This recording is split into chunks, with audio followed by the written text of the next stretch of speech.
welcome to the sideboard one last time here at the StartsAndEms.com Team Open in Dallas, part of the SCG Tour, brought to you by Ultimate Guard Twitch. I'm Nick Miller alongside our Open champions here, Jonathan Jobe, Brian Basoco, David Thomas. Congratulations, guys. Thank you, sir.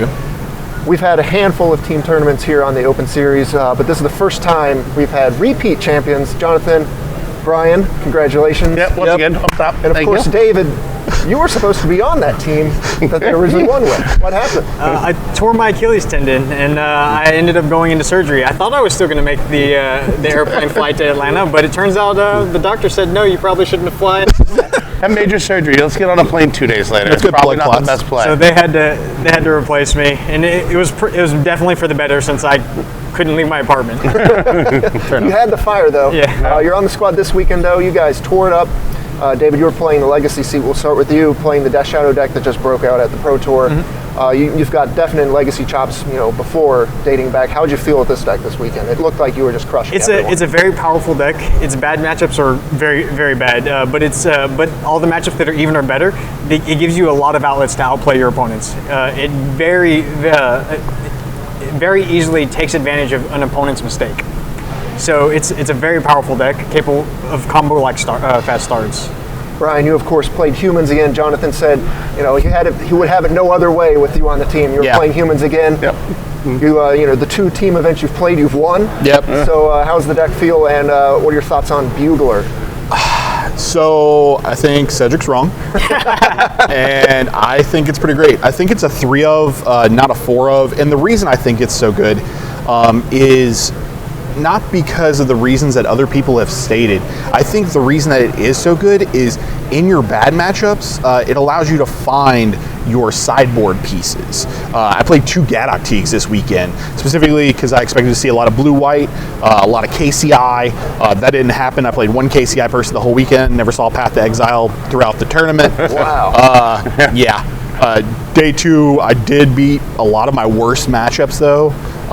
Storm 3 times? I beat Storm 3 times. I beat the Mirror on the Moldafor. Yeah, that was nice. That was pretty interesting. Take us through the finals there, that last game. I've been here for some pretty intense games, but that was silent. You two were just deep in it. I mean, I think you both acknowledge that you both made mistakes on both sides. Right. But take us through that last couple of turns there. So, fun fact, I play Moto all the time. I've only lost the Human's Mirror twice since I've played the deck. Both of them before this were to Ross Marion. So the question of this top 8 in this finals was which curse is stronger? My losses versus Ross, or Tannen not being able to pick up that trophy? And unfortunately, I have to ride home with Tannen because we came up here in the same car. So this will probably be the most awkward car ride of my life. Well, you do have the trophy, though, so that's pretty nice. Jonathan, we did deck tech with you on the Bant Nexus deck. It's absurdly powerful, but very boring to watch. How did you play that deck all weekend? Dude, I think I probably set an open record for unfinished matches this weekend. I think I had something along the lines of either 8 or 9 just unfinished matches. I would be in the middle of comboing off, or the first match he won before this, he went done. So you're welcome, Twitch chat. But how's the deck now? People are aware of it coming into this weekend. But, you had a rough day 1, but things went pretty well for you day 2. Yeah, no, everything was great. I mean, the blue-black deck is far worse than I actually thought it was, and I think we're going to start to see some resilience of that again. That deck's very good. Yeah, the deck is very, very, very good. I just, I played the deck and it capitalized on what it needed to do. I crushed the red decks like I was supposed to, and the deck's very good against control, especially after board. And so when I needed to, I pulled out victories, and that's really all I was asked to do. What's coolest moment of the tournament that you guys are going to remember to wrap up?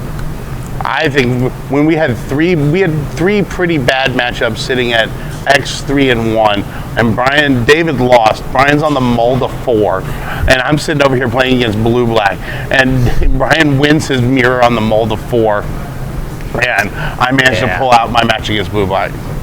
Yeah, it was a very, very close. It was definitely a turning point. I think we were 1-1-1 at that point on day 2. Yeah, and then we just didn't lose again from there. That's the way to do it. Yep. Any shout outs or final thoughts here? Yeah, I'd like to give a shout out to these 2 guys and my friend George Medina for telling me not to play Sneak and Show after playing it. Yeah, no, we talked Dave out of Stinking Show real quick. We're just, I was playing a deck where you have a chance to outplay people. That was the main thing. Like in these type of tournaments, with as good a player as Dave is, you know, I would just love to see people that you have a chance to actually outplay people, especially in Legacy, where it's really interesting. A lot of the more fair decks are starting to become more common. So, yeah. All right, well, you guys came back. You won again. Dave, you get a team trophy. I believe you have an old school open trophy Really from back old. in the day. So congratulations. I'm going to send it back over to Cedric and Todd one last time here in Dallas.